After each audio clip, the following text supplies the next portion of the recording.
नमस्कार बच्चों, कैसे हैं आप सभी। इस कक्षा में आप सभी का स्वागत है। और हम सभी पिछली कक्षा में विधिलिंग लकार प्रथम पुरुष के बारे में पढ़े थे और अब इस कक्षा में हम विधिलिंग लकार मध्यम पुरुष के बारे में पढ़ेंगे। और बच्चों, मुझे पूरा विश्वास है कि आप लोगों को बहुत अच्छे से समझ में आ रहा होगा। अभी पिछली कक्षा हम लोगों ने लाइव भी की थी, उसमें मैंने आप लोगों से पूछा था कि बच्चों, यदि आप लोगों को किसी भी तरह की कोई परेशानी हो समझने में तो आप लोग मुझे बताइए। लेकिन आप लोगों ने मुझसे कहा था कि हम लोगों को सब कुछ समझ में आ रहा है और अच्छे से आ रहा है, इसीलिए अब तक मैं जैसा समझाते आया हूं वैसा ही आप लोगों को इस पाठ को भी समझाने जा रहा हूं। तो बच्चों, विधिलिंग लकार प्रथम पुरुष हम पढ़ चुके हैं और अब विधिलिंग लकार मध्यम पुरुष पढ़ेंगे। तो आइए पहले समझते हैं कि जैसा कि हम पहले भी समझ चुके हैं कि मध्यम पुरुष होता क्या है और मध्यम पुरुष को जब हम विधिलिंग लकार के साथ प्रयुक्त करते हैं तो वाक्य कैसे बनता है। तो पहला सवाल यह है कि मध्यम पुरुष होता क्या है। मध्यम पुरुष जिससे हम बातचीत कर रहे होते हैं वह मध्यम पुरुष कहलाता है। और यदि वह एक है तो तुम, दो है तो तुम दोनों, और अगर दो से अधिक है तो तुम सभी कहलाता है। और इसको संस्कृत में हम कहते हैं त्वम युवाम यूयम। त्वम युवाम यूयम। ये देखिए, मैंने यहां पर लिखा भी है, सर्वनाम जो है इसके त्वम युवाम यूयम। तो त्वम युवाम यूयम जो है वो मध्यम पुरुष है।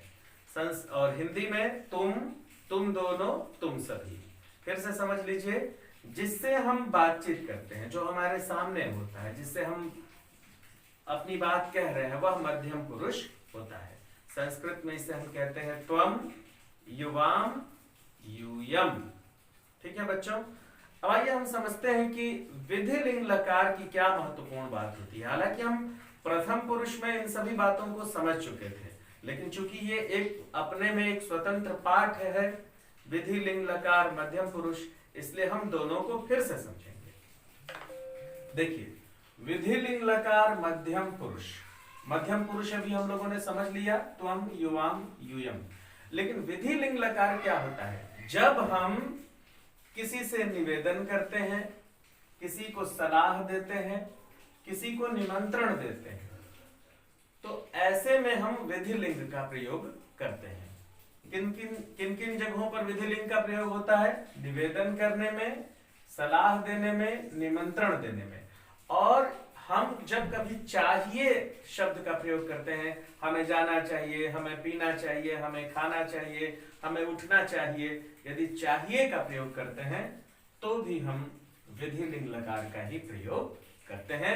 विधिलिंग लकार के इसी आदर्श रूप का प्रयोग करते हैं।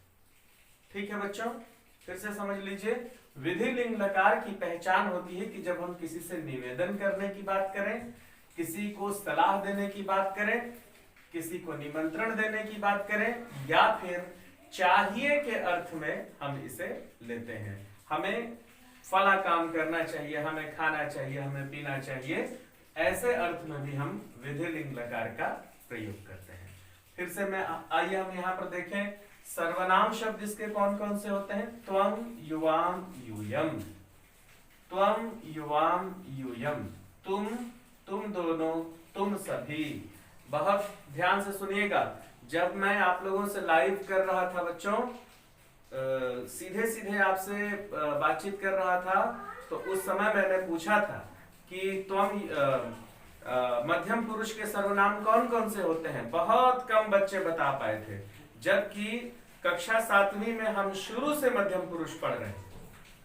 प्रथम पुरुष, मध्यम पुरुष, उत्तम पुरुष, प्रथम पुरुष, मध्यम पुरुष, उत्तम पुरुष, और हम अब विधिलिंग में प्रथम पुरुष मध्यम पुरुष में आए हैं। लेकिन बहुत कम बच्चों ने मुझे बताया कि मध्यम पुरुष क्या होता है। इसका मतलब है कि आप लोग बहुत अच्छे से पढ़ नहीं रहे हैं। एक या दो बच्चों ने मुझसे बताया था कि मध्यम पुरुष किसे कहते हैं। फिर मैंने पूछा, अच्छा बताइए प्रथम पुरुष किसे कहते हैं, तो भी बच्चे नहीं बता पाए। तो मुझे बहुत दुख हुआ था। चलिए मैं यहीं पर एक बात आपको और बता दूं। प्रथम पुरुष होता है जो दूर होता है, हम जिसके बारे में बात कर रहे होते हैं, जो हमसे दूर होता है। वे दोनों, वे सभी, वे लोग, वह, ये सब कुछ प्रथम पुरुष होता है।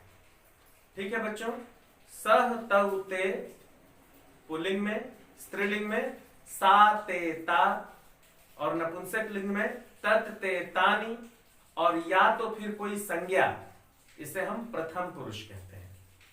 ठीक है। और मध्यम पुरुष तो हम पढ़ ही रहे हैं, त्वम, युवाम, यूयम। और विधिलिंग में जब हम इसका प्रयोग करते हैं तो निवेदन करने, सलाह देने, निमंत्रण देने या चाहिए के अर्थ में हम इसका प्रयोग करते हैं। देखिए यहाँ पर लाल पेन से मैंने इसीलिए इसे लिखा है कि आप इसे पहचान सकें, ये बहुत महत्वपूर्ण है। ठीक है। अब मैंने आपसे कहा था कि आप लकार जरूर याद करिए। पांचों लकार के कोई एक धातु रूप अगर आप पूरा याद कर लेंगे तो प्रयोग में आपको कोई परेशानी नहीं होगी। तो विधिलिंग लकार मध्यम पुरुष का जो रूप चलता है वह कैसे चलता है? पठेह पठेतम पठेत, पठेह पठेतम पठेत। यहाँ त में हलंत नहीं है, यहाँ हलंत है, यहाँ विसर्ग है।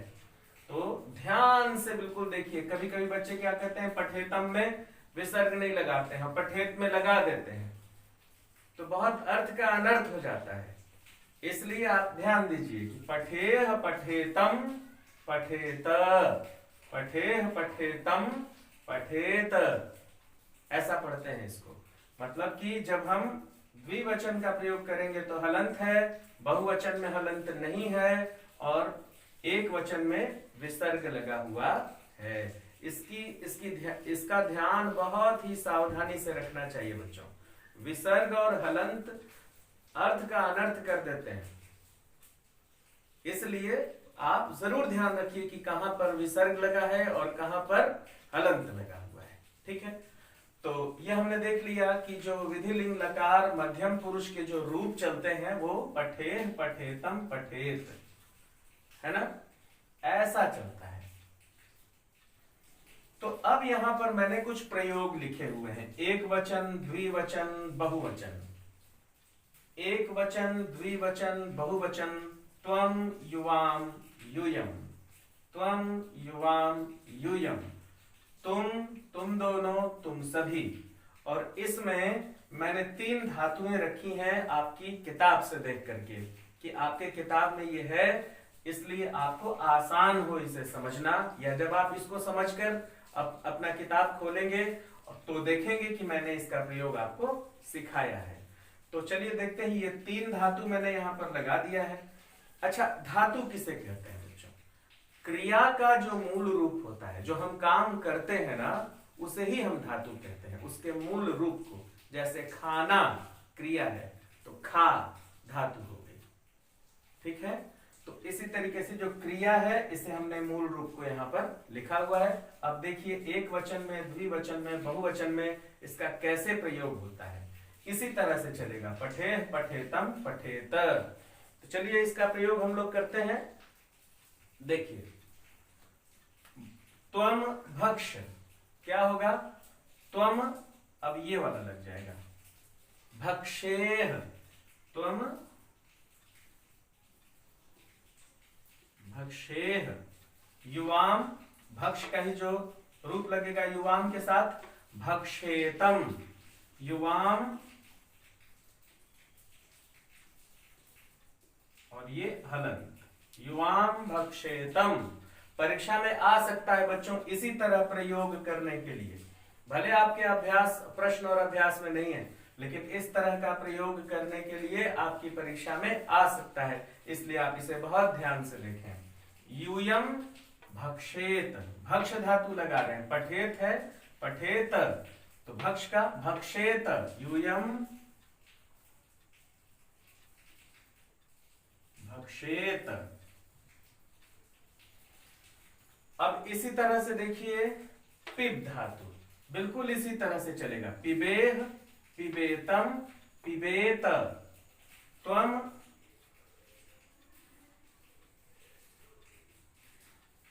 पिबेह, युवाम पिबेतम।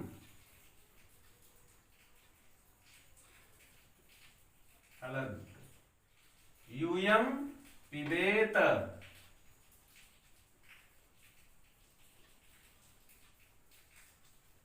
देखिए, तो पिबेह पिबेतम पिबेत, भक्षेह भक्षेतम भक्षेत। इसी तरीके से नम, इसी तरह से चलेगा, नमेह नमेतम नमेत। त्वम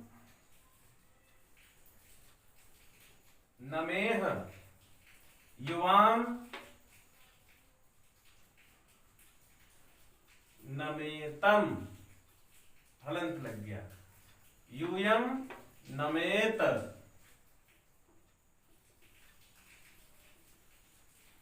तो इस तरह से बच्चों हमने देखा कि विधिलिंग लकार मध्यम पुरुष में किस तरह से धातुओं के रूपों का प्रयोग होता है।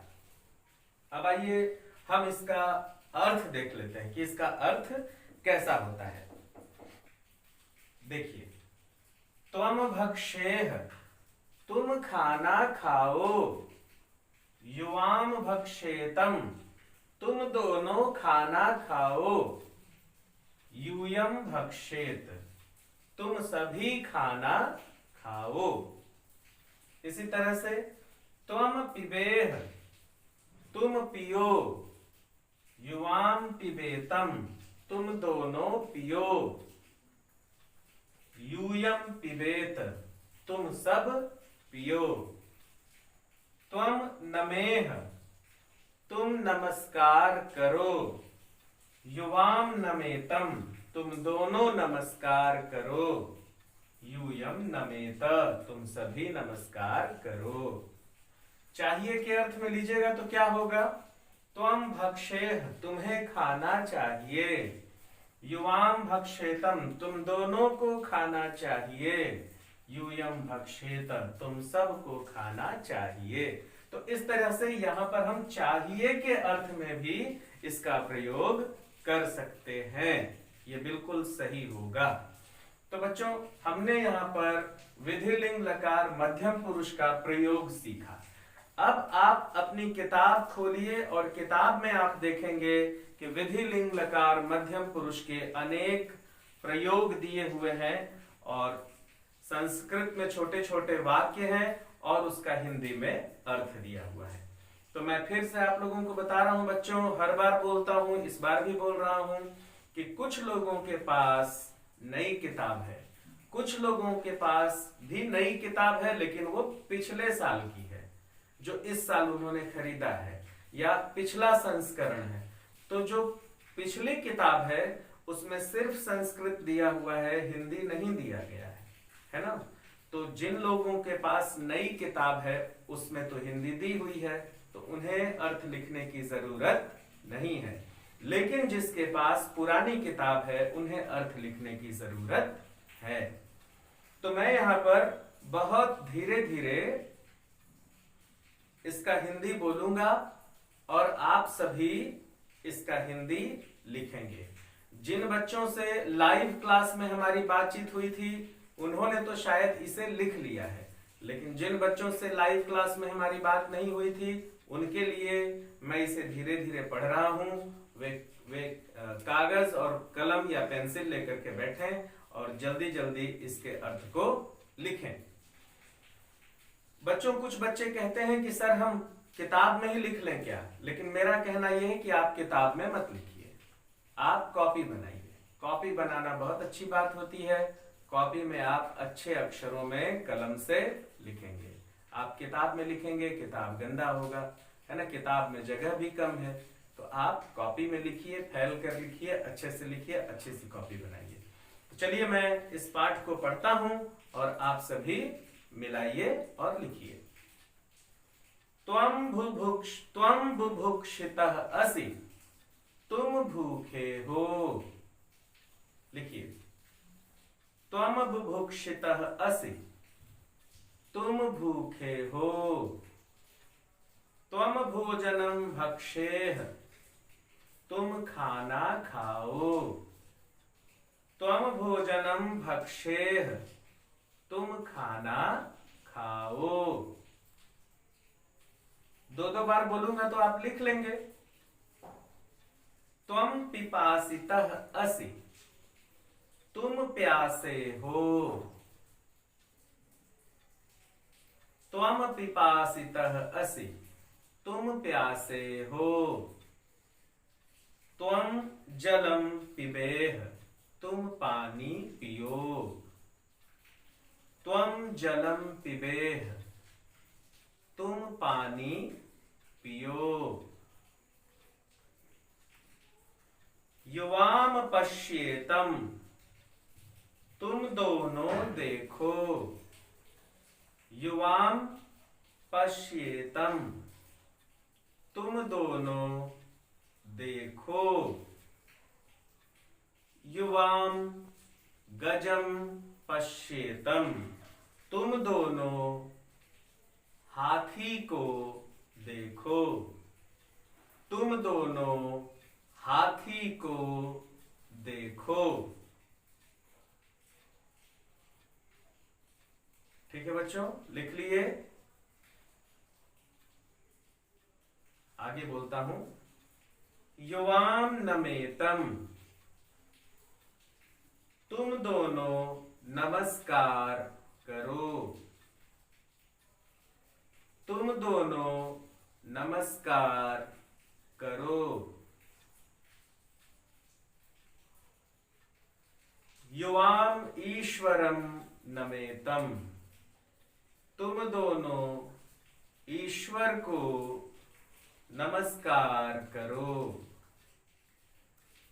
तुम दोनों ईश्वर को नमस्कार करो।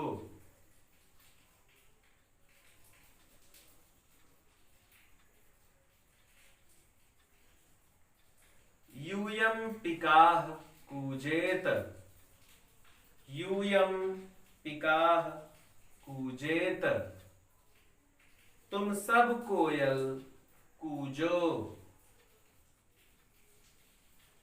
तुम सब कोयल कूजो। तुम सब कोयल कूजो। यूयं वृक्षेषु कूजेत, तुम सब पेड़ों पर कूजो। तुम सब पेड़ों पर कूजो।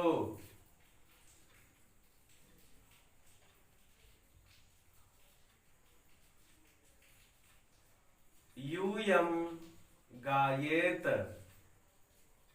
तुम सब गाओ। यूयं गायेत, तुम सब गाओ। यूयं गायिकाः गायेत, तुम सब गायिका गाओ। यूयं गायिकाः गायेत, तुम सब गायिका गाओ। तुम सब गायिका गाओ। तो इस तरह से बच्चों ये जो दो दो पंक्तियां दी हुई थी उसका अर्थ हमने पढ़ लिया। अब देखिए पैराग्राफ दिया हुआ है, एक पूरा पैराग्राफ दिया हुआ है। आइए उस पैराग्राफ में एक एक वाक्य को हम पढ़ते हैं और उसका अर्थ देखते हैं।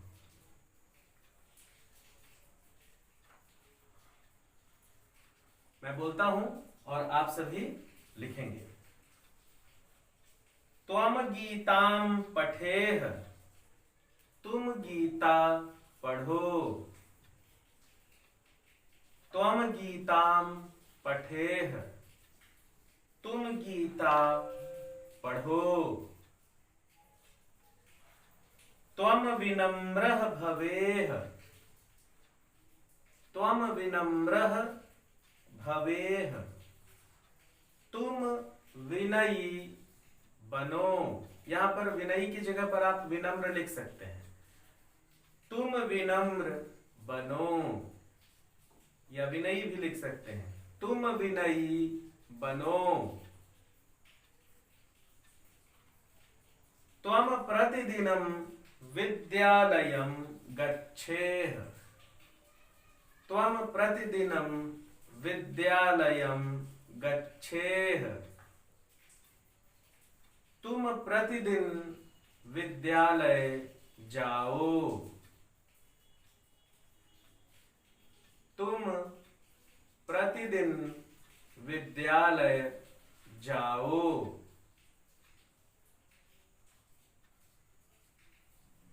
लिख लिए। त्वं मित्रैः सह स्नेहेन पठेः। त्वं मित्रैः सह स्नेहेन पठेः। तुम मित्रों के साथ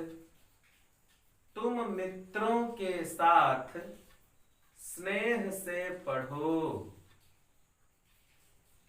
तुम मित्रों के साथ स्नेह से पढ़ो।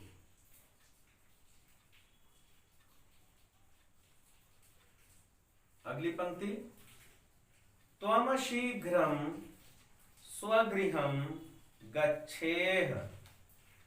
त्वं शीघ्रं स्वगृहं गच्छेः।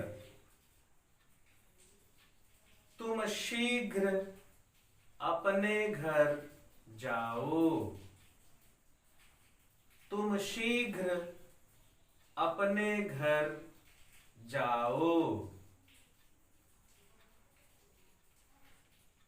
युवाम वीरो भवेतम। अब देखो युवाम लग गया, द्विवचन हो गया, है ना। और क्रिया का रूप क्या हो गया? भवेतम, ये वाला हो गया। युवाम वीरो भवेतम। तुम दोनों वीर बनो। तुम दोनों वीर बनो। युवाम देशम रक्षेतम। युवाम देशम रक्षेतम। तुम दोनों देश की रक्षा करो। तुम दोनों देश की रक्षा करो। तुम दोनों देश की रक्षा करो। आगे है युवाम शत्रून नश्येतम। युवाम शत्रून नश्येतम। तुम दोनों शत्रुओं का नाश करो। तुम दोनों शत्रुओं का नाश करो। तुम दोनों शत्रुओं का नाश करो। आगे अब यूयम आ गया। यूयम प्रतिदिनं प्रातः उद्यानं गच्छेत। देखो, पठेत, यूयम, भक्षेत, पिबेत, नमेत, पठेत, यही चीज यहां पे भी आ गया। यूयम प्रतिदिनं प्रातः उद्यानं गच्छेत। तुम सभी रोज सुबह बगीचे में जाओ। तुम सब रोज सुबह बगीचे में जाओ। तुम सब प्रतिदिनम को प्रतिदिन भी लिख सकते हो। तुम सब प्रतिदिन या रोज भी लिख सकते हो। तुम सब रोज सुबह बगीचे में जाओ। युवाम तत्र गत्वा व्यायामं कुर्यातम्। युवाम तत्र गत्वा व्यायामं कुर्यातम्। तुम दोनों वहां जाकर व्यायाम करो। तुम दोनों वहां जाकर व्यायाम करो।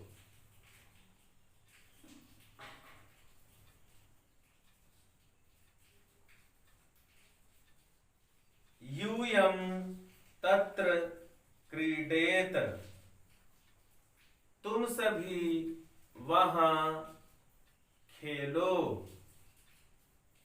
यूयं तत्र क्रीडेत। तुम सभी वहां खेलो। युवां स्वच्छं वस्त्रं धारयेतम्। तुम दोनों स्वच्छ वस्त्र धारण करो। तुम दोनों स्वच्छ वस्त्र धारण करो। ऐसा भी लिख सकते हो, तुम दोनों साफ कपड़े पहनो, ये भी हो जाएगा। तुम दोनों साफ कपड़े पहनो, ये भी सही है। तुम दोनों साफ कपड़े पहनो। यूयं आपणं गच्छेत। तुम सब बाजार जाओ। यूयं आपणं गच्छेत। तुम सभी बाजार जाओ। यूयं आपणं गच्छेत। तुम सभी बाजार जाओ। यूयं प्रतिदिनं फलानि खादेत। तुम सब रोज फल खाओ। तुम सब रोज फल खाओ। यूयं कमपि न निन्देत। यूयं कमपि न निन्देत। तुम सब किसी की भी निंदा मत करो। तुम सब किसी की भी निंदा मत करो। तुम सब किसी की भी निंदा मत करो। और अंतिम पंक्ति है, यूयं गुरुजनान नमेत। तुम सब गुरुजनों को नमस्कार करो। तुम सब गुरुजनों को नमस्कार करो। तो बच्चों, इस तरह से ये इस पाठ का अर्थ यहीं पर संपन्न होता है। और आप सभी, मैंने बहुत धीरे धीरे पढ़ा है इसे, तो आप सभी इसे खूब अच्छे से रोक रोक करके और इसके अर्थ को अपनी कॉपी में लिख लेंगे। और जिनके पास नई किताब है उन्हें अर्थ लिखने की जरूरत नहीं है, लेकिन जिसके पास पुरानी किताब है, जिनके पास हिंदी में अर्थ नहीं है, उन्हें लिखने की जरूरत है। तो बच्चों, पाठ पढ़ने के बाद अब आइए हम सभी प्रश्नोत्तरों पर ध्यान देते हैं, प्रश्न और अभ्यास पर। मैं यहाँ पर प्रश्नों के उत्तर लिखता हूं और आप सभी उसे अपनी कॉपी में लिखिएगा। तो चलिए प्रश्न और अभ्यास शुरू करते हैं। प्रश्न क्रमांक 1, हिंदी में अनुवाद कीजिए। त्वम फलम भक्षेह। तुम फल खाओ।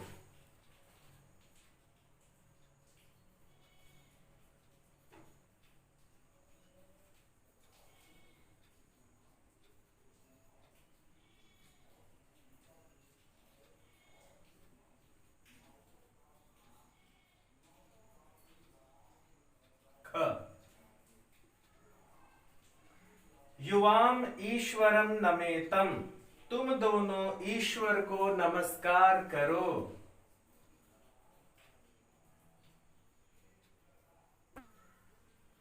तुम दोनों ईश्वर को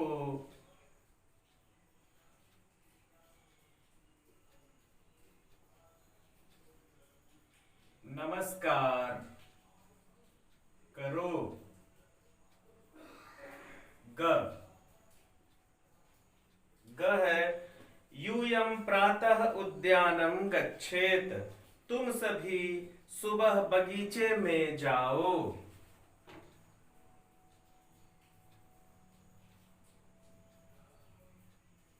तुम सभी सुबह कार्य करो।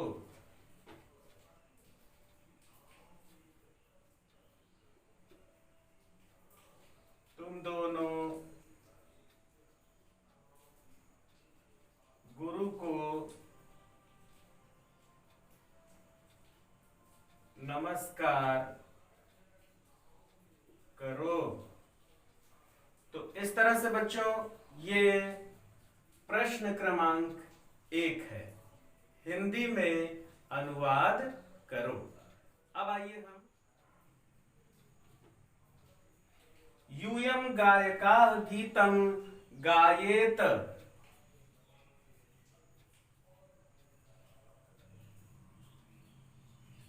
ख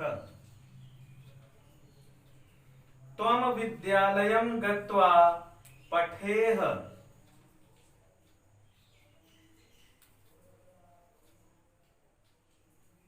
ग भक्षेत।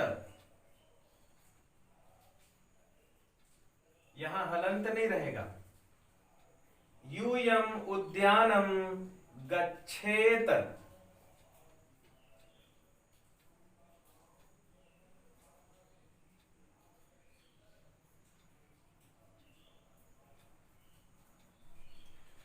तो बच्चों ये है प्रश्न 2।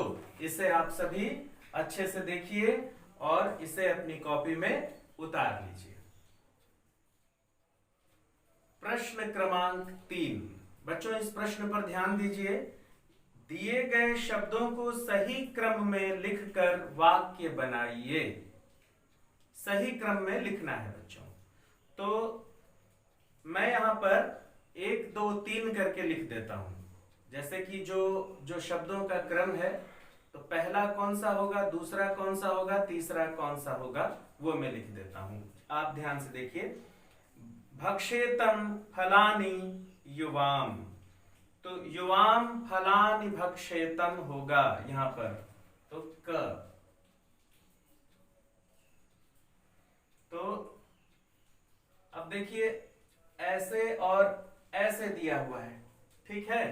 तो युवाम जो होगा ये पहला होगा, फलानी जो होगा वो दूसरा होगा, और भक्षेतम जो होगा वो तीसरा होगा।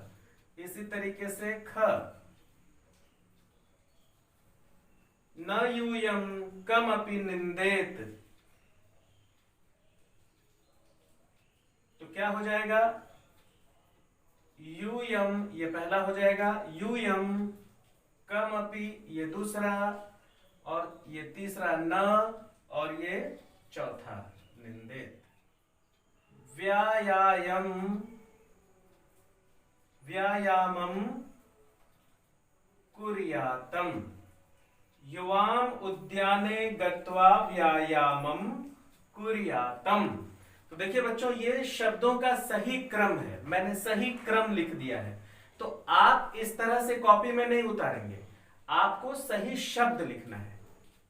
मेरी समय की सीमा है, मेरा पीरियड जो है वो 45 मिनट का है, इसलिए मैंने यहां पर ऐसा लिख दिया है बच्चों। तो आप सभी इसे शब्द के रूप में लिखेंगे, मैंने यहां पर क्रम लिख दिया है। अब आइए हम देखते हैं कि प्रश्न क्रमांक 4 में क्या है। प्रश्न क्रमांक 4, निम्नलिखित वाक्यों को शुद्ध कीजिए। इसमें बच्चों जो क्रिया है वही अशुद्ध है, हम क्रिया को शुद्ध करेंगे। तो जो सबसे अंतिम शब्द है पश्येह, पिबेतम, क्रीडतम, गच्छेत, भवेह, उसे हमें बदलना है। तो मैं उन शब्दों को बदलता हूं, बाकी आप पूरे वाक्य को सही उतारेंगे और जो मैं शब्द बदल के लिख रहा हूं उसकी जगह पर आप उसे लिखेंगे। क, युवाम गजम पश्येतम,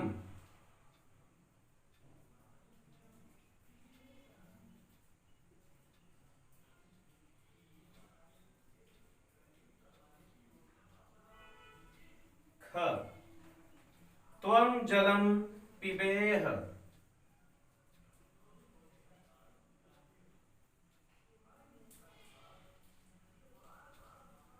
ग, यूयम उद्याने क्रीडेत,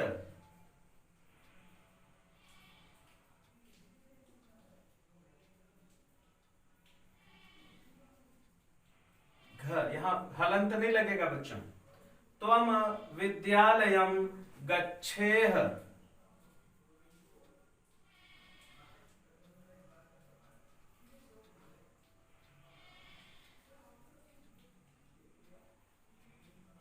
युवाम वीरौ भवेतम।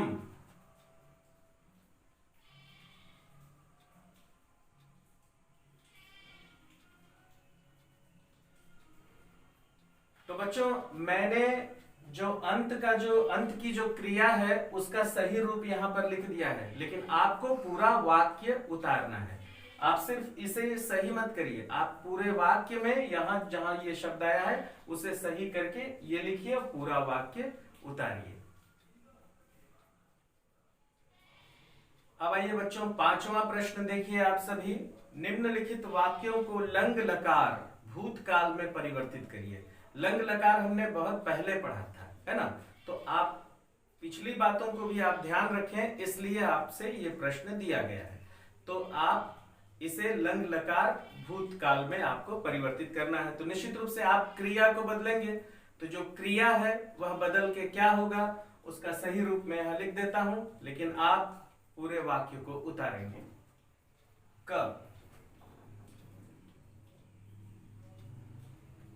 युवाम देशम अरक्षतम।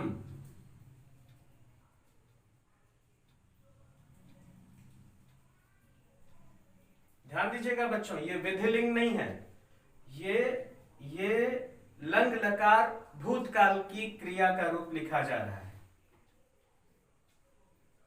ख, त्वम मित्रैः सह स्नेहेन, पठेह है उसको करना है अपठः।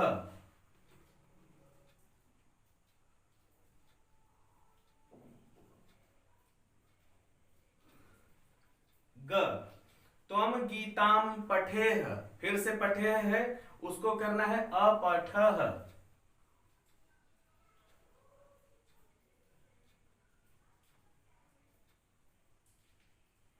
घ, युवाम चित्रम पश्येतम, इसे हमको लंग लकार में बदलना है, तो पश्येतम की जगह हो जाएगा अपश्यतम।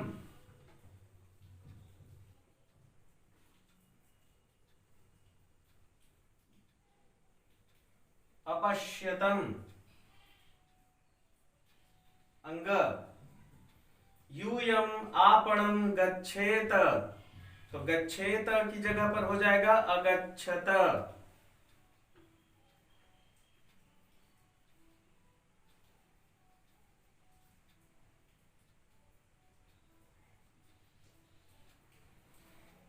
च, यूयम फलानि अवश्यमेव खादेत, अखादत।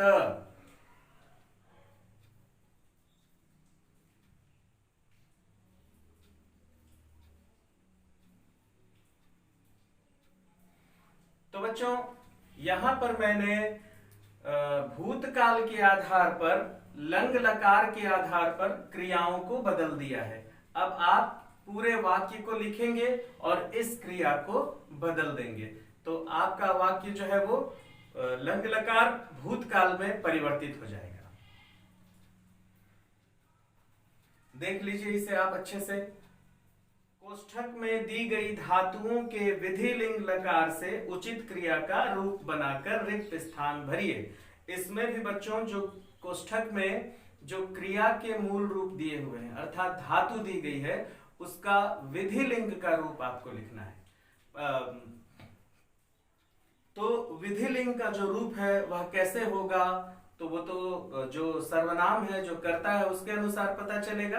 तो चलिए इसको लिखते हैं, मैं खाली स्थान में उसका उचित रूप भरता हूं। देखिए क त्वम सदा सत्यम वदेह, त्वम के साथ वदेह, वद धातु है हो जाएगा वदेह। ख त्वम इदम चलचित्रम, दृश्य धातु है पश्येह।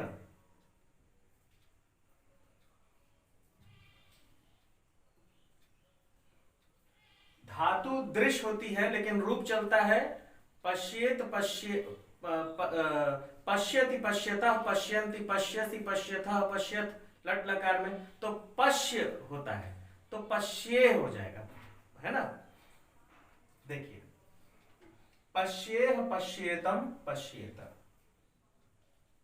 ग है युवाम विद्यालयम, गम धातु है तो गम धातु का है तो युवाम द्विवचन में क्या हो जाएगा गच्छेतम।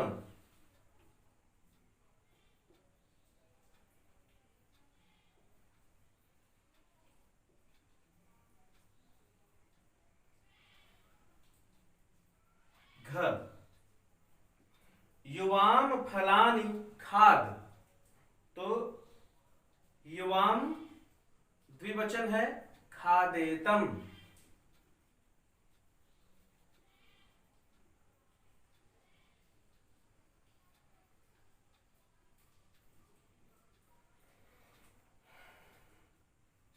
यूयम तुष्णीम तिष्ठेत,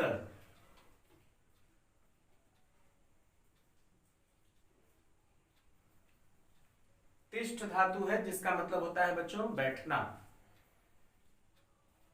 यूयम प्रतिदिनम अवश्यम पठेत,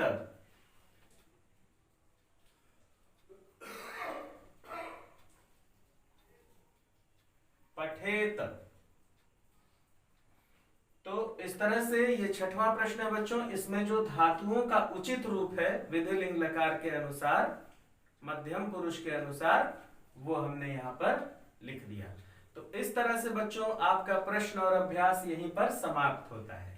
हो सकता है ये थोड़ा जल्दी जल्दी चला जा रहा हो, आप वीडियो को रोक करके पॉज करके, क्योंकि ये वीडियो तो अब आपके पास हमेशा रहेगा, आपके पास लिंक है, आप उसे वीडियो को खोल करके पॉज करके और इसे आप अपने प्रश्नोत्तर की कॉपी में लिख लेंगे, अपनी कॉपी में लिख लेंगे।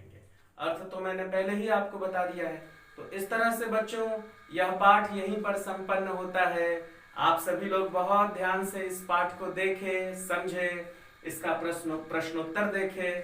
आप सबका बहुत बहुत धन्यवाद।